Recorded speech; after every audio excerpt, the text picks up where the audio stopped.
Hello दोस्तों, मैं विशाल गुप्ता आप सबों के बीच उपस्थित हूँ ज्ञान और विज्ञान की दुनिया के कुछ टॉपिक को लेकर के। ठीक है। मैं बेसिक से स्टार्ट करूँगा और चीज़ों को क्लियर करने की कोशिश करूँगा। आप लोग को अगर किसी और टॉपिक में इंटरेस्ट है या फिर किसी और टॉपिक पे और क्लियरिटी और एक्सप्लेनेशन चाहिए तो आप मुझे कमेंट कर सकते हो। और मेरा वीडियो अच्छा लगे तो आप सब्सक्राइब कर लो, देखो सुनो, सीखने को मिलेगा। ठीक है, चलो। अ, प्रतिरोध से शुरू करते हैं। प्रतिरोध मीन्स रेजिस्टेंस। रेजिस्टेंस इसका हिंदी नाम है प्रतिरोध। जर्मन वैज्ञानिक थे सर आइजक ओम। उन्होंने ही इसका नाम दिया और इसकी खोज की। ठीक है। और इसका एक लॉ भी दिया। वो लॉ क्या है, रूल क्या है, हम लोग देखेंगे अभी। प्रतिरोध नाम से ही क्लियर है। किसी काम को करने में जो विरोध होता है उसे ही प्रतिरोध कहते हैं। प्रतिरोध मतलब जितना विरोध हो रहा है वो उसका प्रतिरोध हो गया। ठीक है। आप किसी ताकतवर व्यक्ति या कोई ताकतवर सामान को आप हटाओगे तो ऐसा तो नहीं कि जाके टच करोगे वो हट जाएगा। कुछ आपको फोर्स करना पड़ेगा। फोर्स करोगे तो आपको कुछ फील होगा कि हाँ, मैं किसी चीज़ को धक्का दे रहा हूँ, किसी चीज़ को मैं किसी चीज़ से लड़ रहा हूँ। ठीक है, ताकत लगा रहा हूँ। तो जो ऑब्जेक्ट पे आप ताकत लगा रहे हो, जितना ताकत लगा रहे हो उसे उस जगह से रिप्लेस करने के लिए वो इतनी आसानी से तो हो नहीं रहा है ना। वही उसका प्रतिरोध हो गया जो प्री डिफाइंड रहता है हर एक ऑब्जेक्ट का। ठीक है। और इसमें जो है प्रतिरोध जो है ना, इसका जो रूल दिया गया है, सारे फिजिकल कंडीशन को कांस्टेंट रखने के बाद। फिजिकल कंडीशन क्या हुआ, फिजिकल है क्या। सबसे पहले फिजिकल मतलब जिसको आप ऑब्जर्व कर सकते हैं, जिसको आप महसूस कर सकते हैं, है ना, जिसको आप देख सकते हैं, जैसे टेम्परेचर हो गया, है ना। इस टाइप से जितने भी कंडीशन है ये सब फिजिकल कंडीशन हो गए। ठीक है। मैं भी फिजिकल ऑब्जेक्ट हूँ, आप मुझे टच कर सकते हो, देख सकते हो। ठीक है। फिजिकल कंडीशन फिक्स मतलब उसकी लेंथ हो गई, उसकी चौड़ाई हो गई, ये सारी चीज़ें। अब जो प्रतिरोध है ना, किसी कंडक्टर के क्रॉस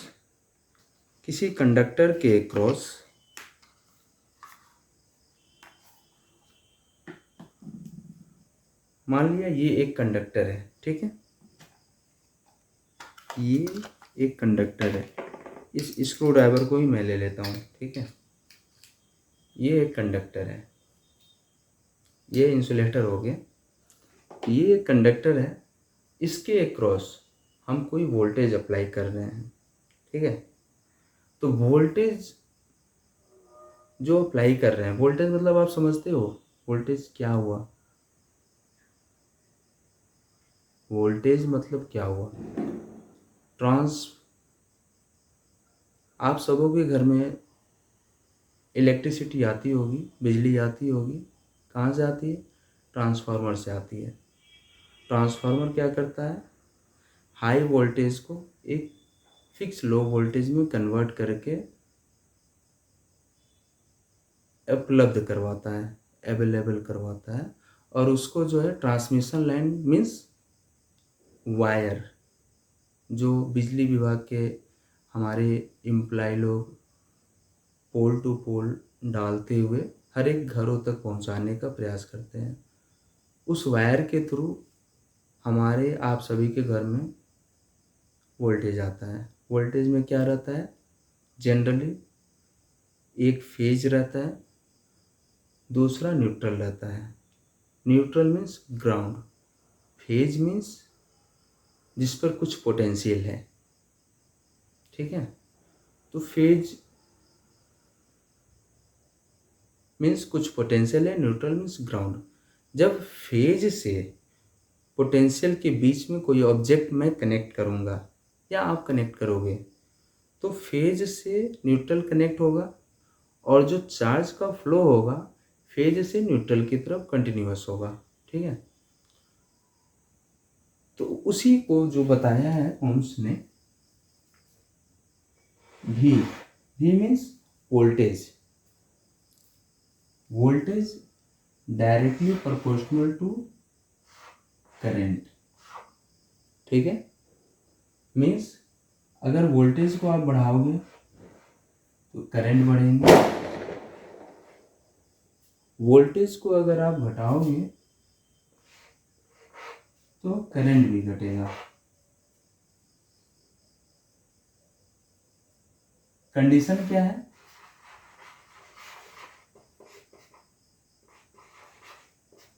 सारे फिजिकल कंडीशन कांस्टेंट रहना चाहिए। तो यहाँ फिजिकल कंडीशन को क्या कहा जा रहा है? R, resistance. मैंने शुरू में ही बोला है हर एक ऑब्जेक्ट का रेजिस्टेंस प्री डिफाइंड रहता है। ठीक है, तो V equal to I R, जहाँ V क्या हो गया? वोल्टेज। वोल्टेज मीन्स विभव। I क्या हो गया? करंट। करंट मीन्स धारा। R क्या हो गया? रेजिस्टेंस। रेजिस्टेंस मीन्स प्रतिरोध। ठीक है,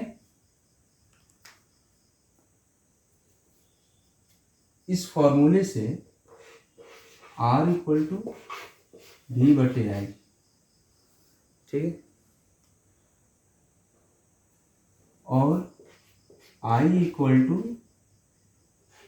V बटे R। मतलब अगर प्रतिरोध को कम किया जाए तो करंट बढ़ेगा, अगर प्रतिरोध को बढ़ाएंगे तो करंट क्या होगा? घटेगा। यहाँ ये इन्वर्सली प्रोपोर्शनल हो गया इस रूल के हिसाब से। ठीक है, अच्छा, प्रतिरोध का जो सिंबल होता है, इसको जो रिप्रेजेंट करते हैं, ऐसे करते हैं। ठीक है, और इसकी जो वैल्यू होती है वो ओम्स में होती है। ओम्स, इसको ऐसे आप ओम्स लिख सकते हो, या फिर ये एक सिंबल है ओम का, ये भी आप देख सकते हो। मीन्स जैसे मान लो ये प्रतिरोध है, इसका वैल्यू 4 ओम हो गया। ठीक है, अब जो प्रतिरोध का कॉम्बिनेशन है ये दो तरीके से करते हैं, सीरीज और पैरेलल। ठीक है, सीरीज और पैरेलल, इसको मैं समझूंगा और आप लोग को भी समझाने का प्रयास करूंगा, लेकिन ये भी directly proportional to I, voltage is directly proportional to current. इसका बेस्ट एग्जाम्पल हर एक इंसान के घर में है। गेस करो क्या हो सकता है बेस्ट एग्जाम्पल?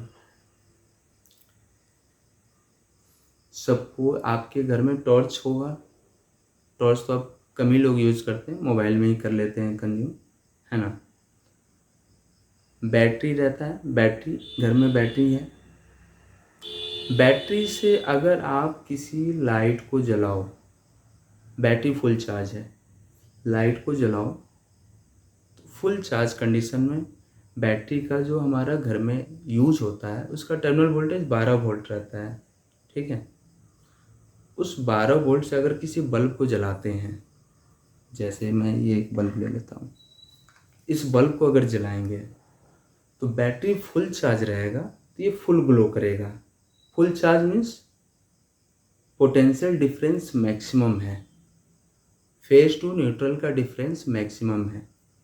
ठीक है, चार्ज जो है एक टर्मिनल पे, पॉजिटिव टर्मिनल पे बहुत सारे हैं। ठीक है, वहाँ से वो निगेटिव की तरफ ट्रांसमिट होंगे। और जैसे जैसे बैटरी डिस्चार्ज होगा, इस बल्ब का जो ग्लो है, पहले बहुत लाइट दे रहा था, धीरे धीरे इसका ग्लो कम जाएगा, कम होगा। क्यों कम होगा? क्योंकि वोल्टेज कम हो रहा है। वोल्टेज कम हो रहा है तो करंट कम होगा। यहाँ वोल्टेज कम होगा तो करंट कम होगा, और करंट कम होगा तो इसका ग्लो कम होगा, कम रोशनी हमें मिलेगी। एट द एंड क्या होगा? वोल्टेज काफ़ी कम हो जाएगा, लास्ट में 0 तक चला जाएगा, तो करंट भी इसका 0 हो जाएगा, बल्ब जलना बंद हो जाएगा, मीन्स बैटरी फुल डिस्चार्ज हो गया। तो ये ओम्स लॉ जो है यहाँ पर वेरीफाई हो गया। हाँ, ये इन्होंने सही कहा था। हम लोग कोई भी चीज़ प्रैक्टिकल समझेंगे कि इन्होंने, किसी ने कुछ बोल के चला गया तो उसने सही बोला या गलत बोला। ठीक है, अब जो है रेजिस्टेंस के कॉम्बिनेशन की बात हम करेंगे। अब रेजिस्टेंस के कॉम्बिनेशन की हम लोग बात करेंगे। रेजिस्टेंस को दो तरीके से हम कर सकते हैं कंबाइन, दो नहीं 3 कर सकते हैं, लेकिन फंडामेंटल दो तरीके से कर सकते हैं। ठीक है,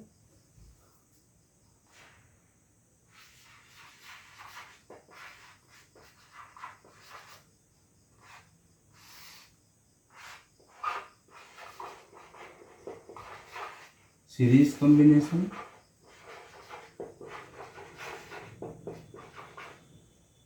और सेकंड हो गया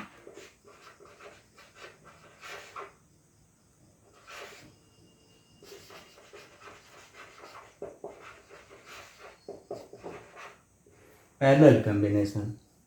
मैंने रेजिस्टेंस का सिंबल ये बताया। ठीक है, अब सीरीज कॉम्बिनेशन मीन्स क्या? R total is equal to R1 plus R2 plus R3 dot dot dot Rn। मतलब जितने भी रेजिस्टेंस हैं किसी सर्किट में लगे हुए, सर्किट मतलब कहीं भी, जैसे आपके घर में आप देख लो, कई सारे आप बल्ब जलाते हो, फैन चलाते हो, फ्रिज चलाते हो, AC, cooler, washing machine, mixie, mobile charger, बहुत सारी चीज़ें हैं ना, गीजर। तो हर एक का कुछ ना कुछ प्रतिरोध है, रेजिस्टेंस वैल्यू है, फिक्स है वो। ठीक है, मान लो आपने जो है ये एक बल्ब हो गया, ये 2 बल्ब, 3,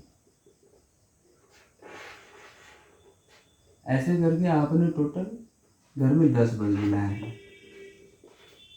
ठीक ठीक है, तो टोटल डिस्टेंस कितना हो जाएगा? इसका कुछ वैल्यू होगा, मान लिया 2। ठीक है, फिर इसका कुछ वैल्यू होगा, मान लिया 3 होगा।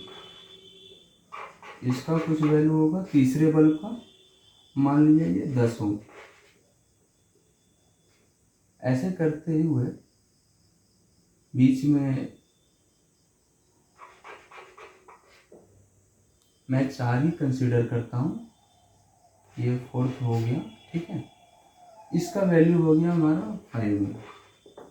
तो जो टोटल रेजिस्टेंस होगा ये कितना हो जाएगा, 2 + 3 + 10 + 5 कितना हुआ, 2 3 5 10 15 5 20 टोटल रेजिस्टेंस निकालना क्यों ज़रूरी है ये मैं अगले वीडियो में बताऊंगा। बहुत ही इम्पोर्टेंट है ये। इससे आप अपने घर में कंज्यूम हो रहे एनर्जी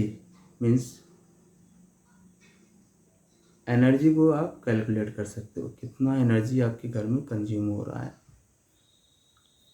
कितने मिनट में कितना हो रहा है, कितने सेकंड में कितना हो रहा है, कितने घंटे में कितना हो रहा है, पूरे दिन में कितनी एनर्जी कंज्यूम हो रही है। जैसे 1 यूनिट 2 यूनिट ये हम लोग सुनते हैं ना, इतना एनर्जी कंज्यूम हुआ आज पूरे दिन में। इसका मैं अगले वीडियो में बताऊंगा, पहले आप इस चीज़ को अच्छे से क्लियर कर लो, ठीक। ये हो गया सीरीज कनेक्शन। अब पैरेलल कनेक्शन में क्या होता है, R total = 1/R1 + 1/R2 + 1/R3 + 1/Rn। Parallel connection में R का जो टोटल वैल्यू है, रेजिस्टेंस टोटल वैल्यू जो हम निकालेंगे, अगर ऐसे ऐसे 10 बल्ब को हमने पैरेलल में जोड़ा है तो जो फाइनल रेजिस्टेंस होगा 1/R टोटल रेजिस्टेंस = 1/R1 एक बल्ब का रेजिस्टेंस, दूसरा 1/R2 दूसरे बल्ब का, तीसरा 1/R3, चौथा 1/R1, ठीक है। हम मान लिए सारे बल्ब का रेजिस्टेंस कितना है, यहाँ से हम देख लेते हैं, इसी को मैं ले लूँगा 1/2 + 1/3 + 1/10 + 1/5 1/RT टोटल इतना होगा। अब इसको आप निकाल लो।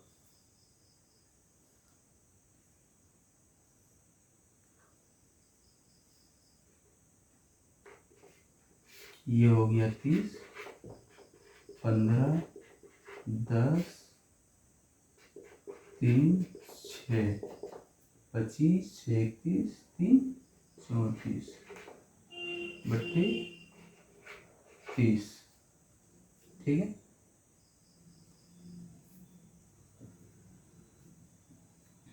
ये कितना हुआ, 15 17 17/15 यानी 1/RT हो गया।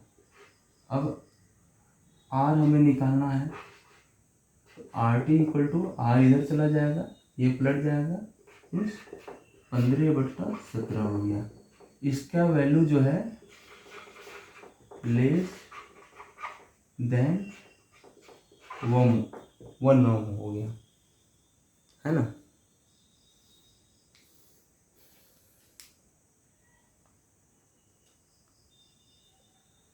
एक सौ 44.7 0.73 के आसपास 0.73 इसको करेंगे तो।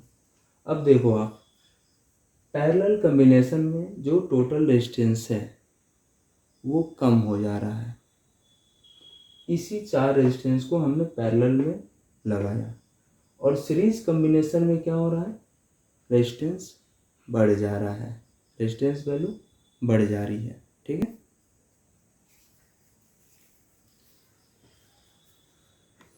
अब आप मुझे कमेंट करके बताना आपके घर में जितने भी ये एप्लायंस लगे हैं वो सीरीज में लगे हैं या पैरेलल में लगे हैं।